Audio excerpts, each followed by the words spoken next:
여러분들은 기적이라는 걸 믿으시나요? 전 제게 기적은 평생 오지 않을 거라 생각했어요. 하지만 노년의 할머니는 기적 같은 일을 겪으며 인생을 살아가고 있습니다. 남편과 저는 첫째를 유산하고 둘째를 겨우 낳아 결혼한 지 2년 만에 첫 애를 보게 되었어요. 눈에 넣어도 안 아픈 아들이었고 한 명 더 낳아 형제로 키우고 싶었던 저희는 그 뒤로도 애가 잘 생기지 않아 어쩔 수 없이 외동아들로 만족해야 했습니다. 남편은 대학교까지 나와 공부 열심히 해서 공무원 시험을 준비를 했었지만 잘 풀리지 않아 그만두고 제약회사의 영업사원으로 들어가 일을 하며 지냈죠. 하지만 영업직은 실적 따라 월급을 받는 거였기 때문에 영업에 영 소질이 없던 남편은 소득이 별로 좋지 못했어요. 결국에는 총각 시절부터 다니던 회사를 그만둘 수밖에 없었습니다. 총각으로 혼자 살던 때는 적은 월급으로도 살 수 있었지만 가정이 생기고 아이가 태어나고 나서는 남편의 월급으로는 생활비를 벌어내는 게 턱없이 부족했거든요. 게다가 저는 아이를 가지고 배가 불러오자마자 바로 일을 그만두어야 했기 때문에 우리 가정에는 대책이 필요했습니다. 결국 남편은 다른 쪽으로 취업 자리를 알아보려 했지만 남편의 나이가 있다 보니 취업이 쉽지 않았어요. 결국 남편은 어디에서도 받아주지 않아 막노동판에서 일을 하며 돈을 벌어왔습니다.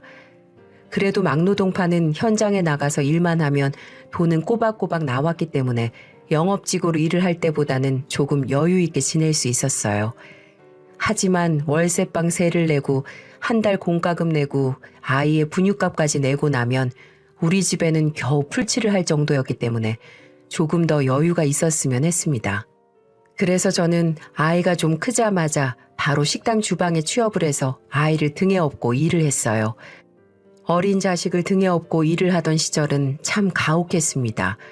차마 남편은 막노동 현장에는 아이를 데리고 갈 수 없었기 때문에 제가 아이를 데리고 식당에서 일을 할 수밖에 없었는데요. 그래도 주인이 어느 정도 이해를 해주어서 그렇게 할 수 있었지만 한 번씩 아이가 바쁠 때 울어제끼면 손님들에게 피해가 돼서 한바탕 혼나곤 했었습니다. 참 어려운 시절이었죠. 그래도 그 어려웠어도 아이가 건강하게 자라주는 걸 보면 그거 하나로 좋게서 또 힘을 내서 남편도 저도 열심히 일을 했습니다. 아이는 고맙게도 잘 자라주었어요.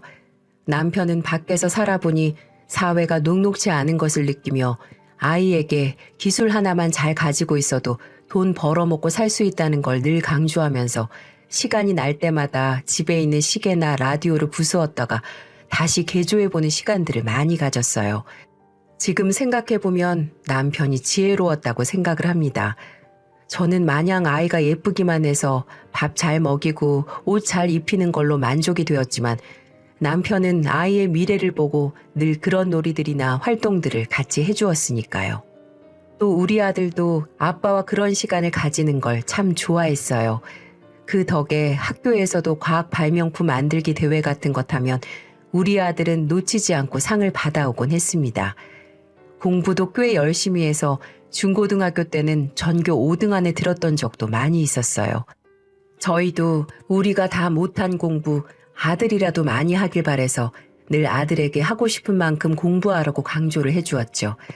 하지만 힘들게 돈 버는 우리들의 모습을 보며 아들은 본인도 고등학교 졸업하자마자 그냥 취업해서 돈 벌어다 주겠다는 소리를 입에 달고 살았었어요. 민석이는 엄마 아빠가 못다한 공부 꼭 다 해. 엄마 아빠가 어떻게든 대학도 보내줄 거니까 아무것도 신경 쓰지 말고 하고 싶은 만큼 공부해. 알았지? 엄마, 나는 대학 안 가도 괜찮다니까. 엄마도 대학 안 나왔지만 나 이렇게 잘 키워주고 있잖아요. 나는 그냥 아빠가 힘든 막노동 일도 그만했으면 좋겠고 엄마도 식당 일 더 이상 안 했으면 좋겠어. 차라리 내가 힘든 게 낫지. 나 고등학교 졸업하자마자 바로 일할 테니까 자꾸 그런 소리 마요. 아니야, 아들. 대학 다녀와. 우리 때는 대학 안 나온 사람이야 태반이었지만 너는 아니잖아. 대학을 나와야 취업도 잘 되고 사회에서 인정도 받는데 그런 소리 말고 무조건 대학 가. 아들이 대학 대신에 돈을 벌어오겠다는 소리를 할 때마다 저는 으름장을 내놓으며 대학을 가라고 다그쳤어요. 다행히도 우리 아들은 말은 그렇게 했어도 본인도 대학을 가고 싶은 마음이 있었는지 학업 공부에 열심을 냈고 서울에서도 꽤 괜찮은 공과대학으로 진학을 했습니다. 대학을 가서도 아들은 등록금이라도 줄여주겠다며 악착같이 공부해서 몇 번은 수석 장학금까지 받아 장학금 학비 면제도 되었었습니다. 주변에서도 우리 아들 칭찬들을 그렇게 많이 했어요. 혼자 있는 아들이 10명 자식 노릇한다며 동네 사람들이 입에 마르게 칭찬을 했죠. 우리 아들 민석이는 그렇게 대학까지 야무지게 나오더니 곧바로 교수님의 추천을 통해서 졸업을 하기도 전에 유명한 대기업의 기술직으로 들어가 일을 시작하게 되었어요. 기술직이라 그런지 초봉부터가 세더군요. 아들은 첫 월급을 받은 날 우리에게 외식을 하자며 데리고 나갔어요. 그날은 처음으로 아들이 사준 소고기를 먹어본 날이기도 했습니다. 엄마, 아빠, 그동안 저 낳고 지금까지 키워주셔서 감사합니다. 엄마, 아빠가 훌륭하게 키워주셔서 대학도 좋은 곳으로 갔고 취직도 잘할 수 있었어요. 우리가 뭘 한 게 있니? 네가 다 한 거지. 우리야 낳은 책임 다 한 것밖에 없어. 우리 입장에서는 너 혼자 다 한 거야. 오히려 엄마 아빠가 고마울 뿐이야. 잘 커져서 고마워 아들. 아니에요. 엄마 아빠 먹을 거 안 먹고 저한테 다 양보하면서 키워주신 거 다 알아요. 그러니까 오늘은 저한테 양보하실 생각 마시고 고기 마음껏 드세요. 제가 다 사드릴게요. 허허, 그래 고맙다 우리 아들. 아들 키운 보람이 있어. 남편은 아들 키운 보람이 있다며 그 자리에서 너무나도 행복해했습니다. 그리고 아들은 그걸로도 부족했는지 더 큰 감동을 우리에게 선물해 주었습니다. 그리고 이건 제 첫 월급이에요. 이거 받아주세요. 아니 이걸 왜 우리한테 줘? 저 첫 월급 받으면 이건 꼭 엄마 아빠한테 드리고 싶었어요. 그러니까 사양 말고 받아주세요. 제가 쓸 돈은 아직 대학 다니면서 용돈 모아뒀던 거 있으니까 그걸로 쓰면 돼요. 그러니까 이건 두 분이서 쓰세요. 아들은 놀랍게도 첫 번째 받은 월급을 우리 부부에게 전부 다 주었습니다. 저희는 아들의 마음이 느껴져 처음에는 안 받겠다고 하다가 결국에는 눈물을 흘리며 받았어요. 200만 원 조금 넘는 금액이었지만 저희는 그 돈이 참 소중했습니다. 그래서 아들에게 말은 하지 않았지만 그 돈을 쓰지 않고 우리 통장에다가 넣어두고는 오랫동안 쓰지 않았었어요. 그 뒤로도 아들은 월급을 받고 나면 꼭 저희에게 50만 원씩 용돈을 주었습니다. 저희는 그 돈으로 조금씩 여유가 생기기 시작했고 아들이 집에 용돈 외에도 생활비를 대주기 시작하면서 남편은 막노동 일을 줄일 수 있었습니다. 그렇게 조금씩 집이 안정화되어 가고 있는 상황에서 아들이 만나는 사람이 있다고 이야기를 하더라고요. 오랫동안 연애도 하지 않고 그저 공부하고 일만 했던 아이임을 알고 있었기에 누군가를 만난다는 소식은 우리 부부에게 참 반가운 소식이었습니다. 그래서 누군지 궁금한 마음에 얼굴을 보여달라고 했었어요. 민석아, 너 만난다는 그 여자분 얼굴은 안 보여주니? 우리 궁금해. 우리 아들이 어떤 사람을 만나고 있나 좀 보고 싶다. 엄마, 안 그래도 집에 한번 인사시킬 겸 데리고 오려고 했었어요. 제 여자친구도 두 분한테 인사드리고 싶다고 했고요. 사실 저희 결혼하기로 했거든요. 어머, 정말? 이게 무슨 듣던 중 반가운 소리니. 그래. 언제든 좋으니까 꼭 좀 데리고 와. 아들은 1년 정도 연애를 했다며 이제는 결혼을 하고 싶다고 하기에 당장 데리고 오라고 했습니다. 그리고 얼마 안 되어 데리고 온 처자는 마음에도 쏙 들었어요. 조용한 우리 아들과는 달리 활발하고 귀여운 이미지였습니다. 우리한테도 처음 만나 어려운 자리였을 텐데 어색한 티 내지 않고 처음부터 어머님, 아버님 하며 싹싹하게 잘하는 태도가 예뻐 보였어요. 특히나 음식을 먹을 때도 참 야무지게 먹는 게 제 마음에 쏙 들었습니다. 어머님, 이 불고기는 어떻게 만드신 거예요? 어쩜 이렇게 맛있어요? 저는 민석 씨 도시락 싸주고 싶어서 집에서 한번 만들어 보면 맛이 안 나서 어렵더라고요. 저희 엄마도 요리를 잘하시는 편이 아니라 인터넷 보고 만드는데 맛내는 게 안 돼서 결국 포기했어요. 이제 어머니 레시피로 만들어서 가져다 주면 되겠어요. 저 이따가 이 불고기 만드는 방법 좀 알려주세요. 그래요. 내가 알려줄 테니까 한번 만들어 봐요. 기특하네. 도시락 챙겨줄 생각도 하고. 민석 씨가 평소에 저한테 되게 잘해주거든요. 저는 그런 것밖에 못해서 오히려 미안하죠. 어머니, 제가 민석 씨 도시락 만들 때 여기로 올게요. 같이 만들어서 저는 어머니랑 여기서 밥 먹고 민석 씨는 도시락 챙겨주고 하면 되겠어요. 어머니도 괜찮으시죠? 그래요. 그래도 되지. 맛있는 거 또 만들어 먹어요, 우리. 어른들이 어렵지도 않은지 스스럼 없이 다가오는 예비 며느리는 저도 남편도 마음에 쏙 들었어요. 다행히 그쪽 집안에서도 우리 집은 어려웠어도 대기업 기술직으로 다니는 아들을 마음에 들어했고 이 둘은 결혼까지 잘했습니다. 게다가 어렵게 아들을 가진 우리와는 달리 아들 부부는 결혼을 하자마자 허니문 베이비를 갖게 되었습니다. 양쪽 집안 다 이런 겹경사가 없다며 매우 좋아했어요.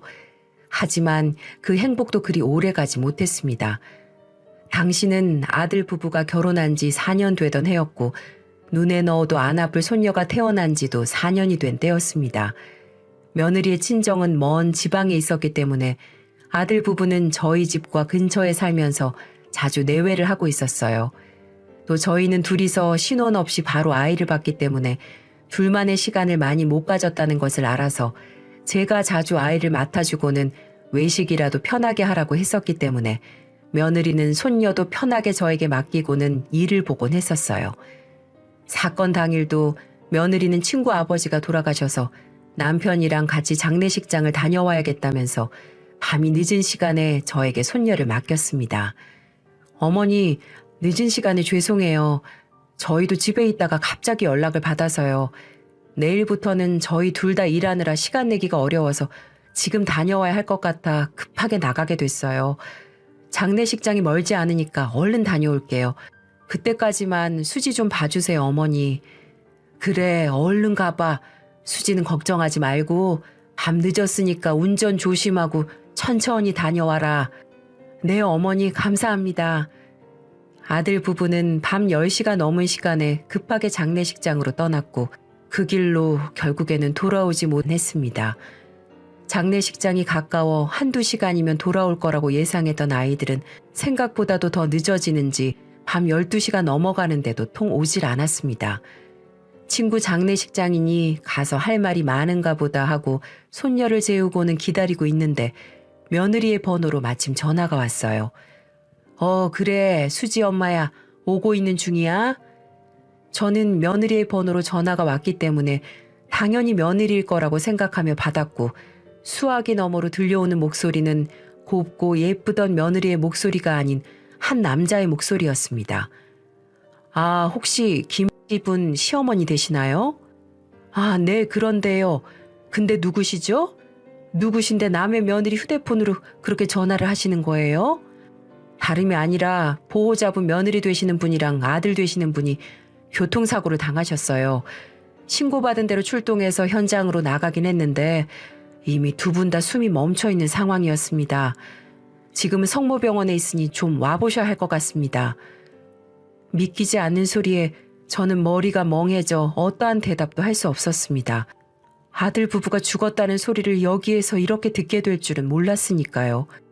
거기다 이제야 사랑하는 아내를 만나 사랑스러운 딸과 함께 행복한 삶을 누리고 있는 우리 아들이 죽었다는 소리가 저에게는 세상 어떤 소식보다도 가슴이 찢어지는 소식이었습니다. 남편과 저는 손녀를 안고 곧바로 병원으로 달려갔고 싸늘한 모습으로 누워있는 아들 부부를 보게 되었어요.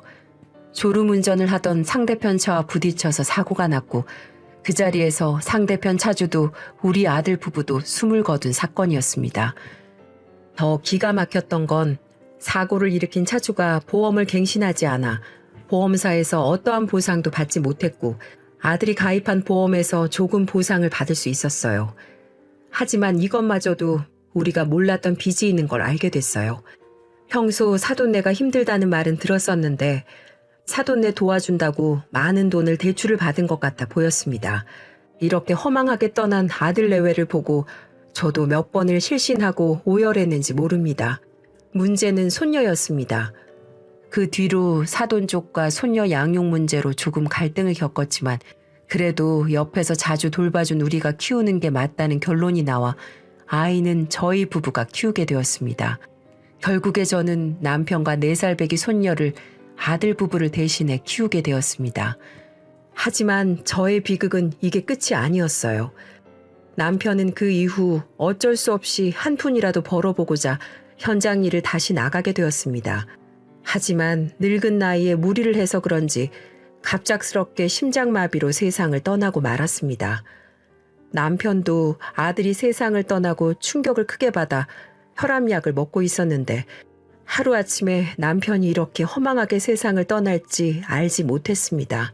숨도 쉬지 않는 남편의 모습을 보면서 울며 깨우다가 119에 신고하여 병원으로 이송했지만 끝끝내 남편은 아들 부부 곁으로 보낼 수밖에 없었습니다. 왜 안 좋은 일들은 내게만 일어나는지 절 보면서 울지 말라고 말해주는 손녀를 안고 얼마나 울었는지 몰라요. 정말 저도 남편과 아들을 따라가고만 싶었습니다. 하지만 이 어린 것을 두고 죽는 것도 제 마음대로 하지 못했어요. 너무 억울했어요. 이 세상이 너무 싫었습니다. 어떻게든 살아보려고 그때부터 얼마나 발버둥을 쳤는지 모릅니다. 그 뒤로 오로지 저 혼자 힘으로 손녀를 키워야 했어요. 그래서 가정부 쪽으로 일자리를 알아보았고 다행히 연구원 부부가 사는 집을 소개받아 일을 할 수 있었습니다. 손녀는 앞집에다가 맡겨놓고는 아침 일찍 출근하고 밤늦게 퇴근하는 식으로 일을 하고 있었어요. 그러다가 1년 정도 지난 뒤에 연구원 부부에게 한 가지 제안을 받게 되었습니다. 이모님, 그동안 저희 집에서 일해주시는 것 보니까 정말 감사하게도 일을 너무 잘해주셔서요. 이모님만 괜찮으시면 저희 집에서 아예 지내면서 일해주시는 건 어떠세요? 그 제안은 저보고 아예 숙식까지 해달라는 제안이었습니다. 그게 나는 상관이 없는데 실은 나한테 5살짜리 어린 손녀가 하나 있어요. 우리 아들 자식인데 우리 아들 부부가 작년에 사고로 죽어서 내가 혼자 키우고 있거든. 그 아이 때문에 아예 들어오는 건 좀 어려울 것 같아요. 어머, 손녀가 있으셨어요? 근데 왜 그동안 말씀을 안 하셨어요? 그럼 여기에서 일하실 때는 아이는 어디에다 맡겨놓으신 거예요? 아이는 우리 집 앞에 오래 알던 동네 사람이 있어서 그 집에 맡겨놓고 있었어요. 퇴근하면 또 가서 데리고 오고 1년을 그랬네요. 이모님, 그런 사정이 있으셨으면 진작에 말씀을 하시지 그러셨어요. 그러지 마시고 아이는 그럼 저희 집으로 데리고 오세요. 이모님 지내시게 하려고 했던 방에서 같이 지내시면 되죠. 저희도 아이 좋아해서 퇴근길에 이모님 손녀 보이면 좋을 것 같아요. 그러니까 괜찮으시면 그렇게 해주세요. 아유, 참 감사합니다. 고마워요, 사모님. 연구원 부부는 저의 사정을 듣더니 오히려 왜 진작에 말하지 않았느냐며 아예 손녀를 데리고 들어와서 살라고 이야기를 했어요. 그렇게 연구원 부부의 배려로 저는 손녀와 함께 큰 집에 머물면서 돈도 벌고 손녀가 중학생이 될 때까지 지낼 수 있었어요. 거의 10년을 넘게 같이 한 세월이 있다 보니 연구원 부부도 우리 손녀를 본인의 딸처럼 생각하며 이것저것 많이 챙겨주었어요. 유치원이나 초등학교, 중학교에 입학할 때마다 새로운 학용품도 사주고 생일 때는 생일 선물과 함께 파티까지 열어주면서 여러모로 우리 손녀에게 참 잘해주었습니다. 저는 그걸 늘 고맙게 생각하고 있었어요. 하지만 손녀가 중학생이 되고 1년 정도 지난 뒤에 저의 건강에도 이상 신호가 오기 시작했습니다. 젊을 때부터 일을 많이 한 저는 결국에 관절에 무리가 오게 되었고 관절에 무리가 된 이후에는 집안에서 일을 하는 것도 버거워지기 시작했어요. 버티고 버티다 결국에는 안 될 것 같아서 저는 눈물을 흘리며 결국에는 일을 그만두어야 할 것 같다는 생각이 강하게 들었습니다. 동사무소에 신청을 하면 저 같은 경우는 기초수급자로 될 수 있는 조건이었기 때문에 손녀와 나라에서 주는 돈으로 일단 살아야겠다는 결론을 가지게 되었어요. 저는 어느 정도 결정을 하고 나서 연구원 부부에게 가서 모든 사실을 이야기했습니다.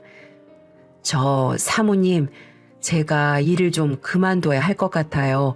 지금까지 10년 넘게 같이 있었는데 이제는 좀 제가 힘들어서 그만두어야 할 것 같습니다. 죄송합니다. 혹시 저희한테 뭐 서운한 거 있으셨어요? 왜 갑자기 그만두신다는 거예요? 일도 너무 잘해주셔서 저희는 계속 같이 있으면 좋겠는데. 아니, 그런 거 전혀 아니고 내가 좀 사정이 생겨서요. 무슨 사정이시길래요? 월급을 더 올려드릴게요. 그래도 안 되시겠어요? 그게 사실은 무릎이 많이 망가져서 일하는 게 너무 버겁네요. 병원에서 가보니 연골이 다 닳았다고 하는데 수술받지 않고는 나을 수가 없다고 해서 일단은 일을 그만두고 기초수급 신청을 해야 할 것 같아요. 어머, 이모님, 무릎 계속 아파하시긴 했는데 그 정도로 힘드실 줄은 몰랐어요. 말씀을 하시지. 아유, 어떻게 말을 해요. 지금까지 이렇게 배려해 준 것도 고마운데. 여기에서 나가시면 어디 살 집은 구하셨어요? 수지는요? 아직 집은 알아봐야 할 것 같고. 이모님, 그러면 저희한테 조금만 더 시간을 주세요. 그 정도는 해주실 수 있으시죠?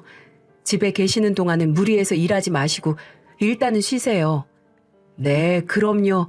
기다릴게요. 고마워요, 사모님. 연구원 사모님은 남편과 상의를 좀 해보겠다며 저에게 시간을 달라고 했습니다. 그리고 며칠 뒤 저는 세상에서 깜짝 놀랄 만한 기적 같은 제안을 받게 되었어요. 연구원 부부는 정식으로 저희에게 저녁을 먹자고 이야기를 했고, 그날은 제가 아닌 사모님이 모든 음식을 손수 차리고 저희에게 저녁을 대접했습니다. 이모님, 차린 건 없지만 많이 드세요. 수지도 좋아하는 걸로 준비했으니까 많이 먹고. 네, 감사합니다. 저녁을 먹으라는 운을 떼고 곧바로 그들은 본론으로 들어갔습니다. 이모님, 저희가 많이 생각을 해봤는데 아무래도 이렇게 이모님을 보내드리는 건 저희로서도 어려울 것 같아요. 저희한테는 아직 이모님이 필요해서요. 그리고 아직 수지 중학생인데 이렇게 나가서 할머니랑 살면 중학교 시절 중요한 때인데 방황할 수도 있고 또 여러모로 보호자의 도움이 필요한 때이기도 하니까요. 그래서 이모님하고 수지만 괜찮다면 수지를 저희 부부 자녀로 입양을 하고 싶어요. 네? 입양이요? 네. 사실 저희가 그동안 말씀은 못 드렸지만 저희 부부 그동안 아이 없는 것 이상하지 않으셨어요? 한 번도 물어보지 않으셔서 저희도 말씀 안 드렸지만 사실 저희한테 아들이 하나 있었어요. 근데 어릴 때 미숙아로 태어났다가 결국 한 달도 못 버티고 하늘나라로 보냈거든요. 근데 수지가 우리랑 같이 있으면서 우리 아들 대신에 보내준 아이 같아서 늘 마음이 쓰이곤 했었어요. 그래서 이제는 아예 수지를 우리 자녀로 드리고 싶은데 이모님하고 수지만 괜찮다고 하시면요. 연구원 부부의 제안을 듣고 저는 한참을 눈물을 흘렸습니다. 그리고 저는 그 자리에서 수지의 생각을 물었습니다. 수지야, 너는 어떠니? 이 할머니는 솔직한 심정으로 너한테 부모님이 생긴다면 더없이 좋을 것 같다. 평생에 한이 풀릴 것 같아. 할머니, 아저씨, 아주머니, 저요. 좋아요. 저도 사실은 부모님이 있는 친구들이 너무너무 부러웠어요. 그래서 나한테 잘해주는 아줌마 아저씨가 제 부모님이었으면 좋겠다는 생각 많이 했었어요. 수지는 눈물을 흘리면서 그 자리에서 좋다고 이야기를 했습니다. 저희는 모든 순간들이 다 기적이었어요. 우리 수지에게 부모가 생겼다니요. 이것보다 더 큰 기적은 없었습니다. 그리고 이모님, 이제 저희 수지 할머니이시기도 한데 일을 저희 집에서 하신다는 건 좀 무리일 것 같고요. 대신에 저희랑 같이 지내시면서 엄마처럼 지내주세요. 저희도 엄마라고 생각하고 모실게요. 그리고 집에서 따로 일해 주실 분은 다시 찾아볼게요. 또 무릎 수술도 하시고요. 비용은 걱정하지 마세요. 그건 저희가 얼마든지 될 테니까요. 아이고, 이렇게까지 해주시다니 정말 감사합니다. 정말 고마워요. 연구원 부부는 저에게 무릎 수술까지 하고 계속해서 이 집에서 지낼 것을 이야기해 주었습니다. 저는 정말 고마웠어요. 그래서 그 자리에서 모든 것을 다 동의했습니다. 평생을 고생을 하며 자식의 손녀까지 키워온 그 보상을 이렇게 받는 듯 했어요. 그 뒤로 몇 가지 까다로운 입양 절차가 있기는 했지만 심사에도 잘 통과가 되어서 수지는 잘 입양이 될 수 있었고 저도 무릎 수술이 잘 끝나고 지금은 1차와 2차 오른쪽, 왼쪽 수술을 마치고 재활을 하는 중에 있습니다. 1년 정도는 계속해서 물리치료 받으면서 적응 기간을 가져야 한다고 해서 집에서 쉬면서 재활치료 잘 받으며 지내고 있어요.